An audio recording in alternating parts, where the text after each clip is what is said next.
கிறிஸ்துவுக்குள் மிகவும் பிரியமான என் அன்பு தேவ பிள்ளைகளே, கிருபையாக இந்த நாளை தேவன் நமக்கு கொடுத்திருக்கிறார். அவரை பாடி நாம் துதிக்க போகிறோம்.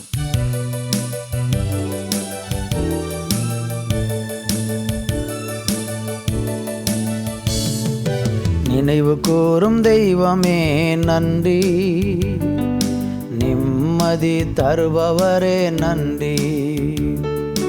நினைவு கூறும் தெய்வமே நன்றி, நிம்மதி தருபவரே நன்றி. நன்றி இயேசு ராஜா, நன்றி இயேசு ராஜா, நன்றி இயேசு ராஜா, நன்றி இயேசு ராஜா. நோவாவை நினைவு கூர்ந்ததா, பெருங்காற்று வீசச் செய்தீரே. நோவாவை நினைவு கூர்ந்ததா, பெருங்காற்று வீசச் செய்தீரே. தண்ணீர் வற்றியதையா, விடுதலையும் வந்ததையா. தண்ணீர் வற்றியதையா, விடுதலையும் வந்ததையா. நினைவு கூறும் தெய்வமே நன்றி, நிம்மதி தருபவரே நன்றி. நினைவு கூறும் தெய்வமே நன்றி, நிம்மதி தருபவரே நன்றி.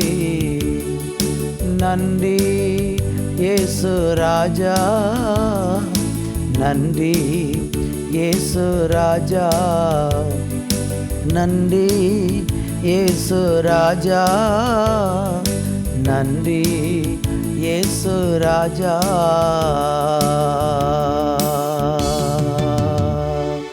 நினைவு கூறும் தெய்வமே நன்றி, நிம்மதி தருபவரே நன்றி.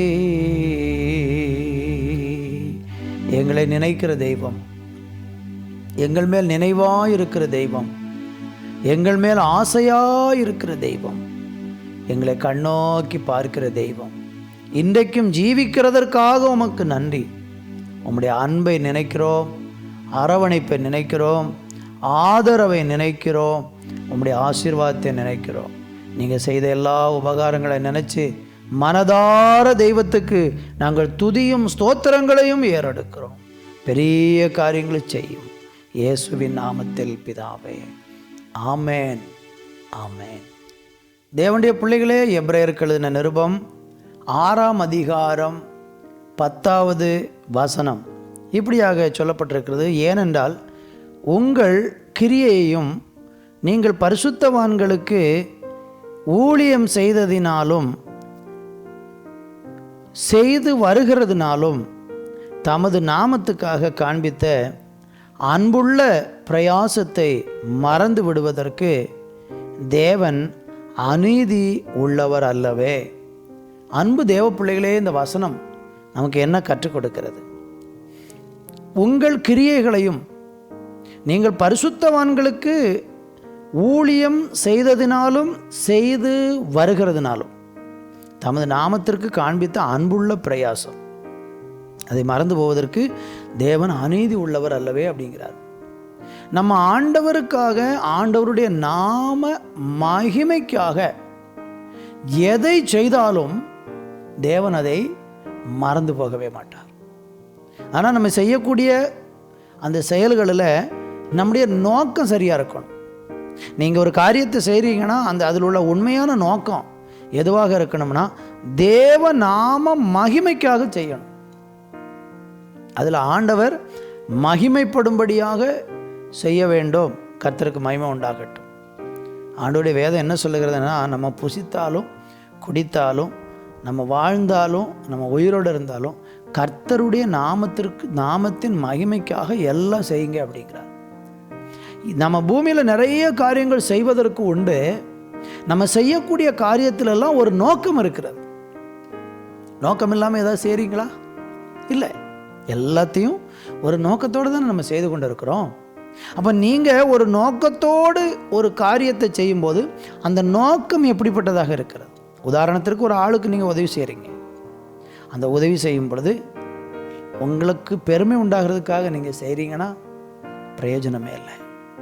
ஆனால் தேவநாமம் மகிமைப்படுவதற்காக உதவி செய்கிறீங்க அப்படின்னா அதற்கு பிரதிபலம் உண்டு. நீங்கள் எடுக்கக்கூடிய பரிசுத்தவான்களுக்கு செய்கிறதுனாலும் செய்து வருகிறதுனாலும் நீங்கள் செய்யக்கூடிய அந்த அன்பின் பிரயாசத்தை, அந்த அன்புள்ள பிரயாசத்தை அவர் மறக்க மாட்டார். இன்னைக்கு எத்தனையோ காலங்களாக நீங்கள் ஜெபிச்சிருக்கீங்க, ஆண்டவருக்காக நடந்திருக்கீங்க, ஆண்டவருக்காக ஊழியம் செஞ்சுருக்கிறீங்க, உங்களுடைய பணத்தை பொருளை ஆண்டவர் கொடுத்துருக்கிறீங்க, உங்கள் சரீரத்தினால நீங்கள் உழைச்சிருக்கீங்கன்னா ஞாபகம் வச்சு உங்களை ஆசீர்வதிப்பார். ஞாபகம் வைத்து ஆண்டவர் நம்மளை ஆசீர்வதிக்கிற தேவனாக இருக்கிறார். தேவனுக்கு மகிமை உண்டாவதாக, தேவனுக்கு மகிமை உண்டாவதாக. உங்கள் வாழ்க்கையில் நீங்கள் இன்றைக்கு தேவனுக்காக செய்யக்கூடிய செயல்கள் அவருடைய ஞாபக புஸ்தகத்தில் எழுதப்படுகிறது. அப்படி தான் பைபிளில் போட்டிருக்கு. 2 புஸ்தகம் தேவ சமூகத்தில் வைக்கப்பட்டிருக்கிறது. ஒன்று ஜீவ புஸ்தகம், ரட்சிக்கப்பட்ட எல்லாருடைய பேரும் அதில் குறிக்கப்படுகிறது.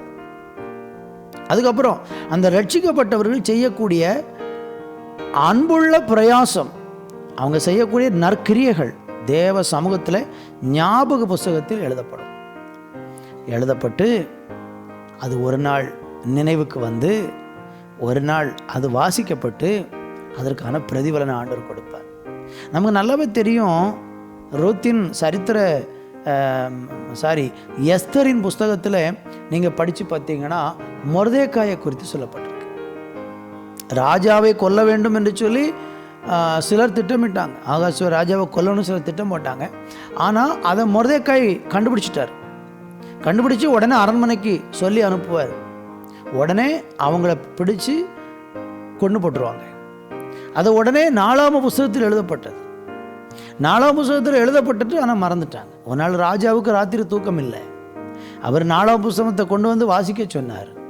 அந்த ஞாபக புஸ்தகத்தை கொண்டு வந்து வாசித்த உடனே அதில் எழுதப்பட்டிருக்கு, மொர்தெக்காய் என்கிற மனுஷன் ராஜாவினுடைய ஜீவனை காப்பாற்றி இருக்கிறான்.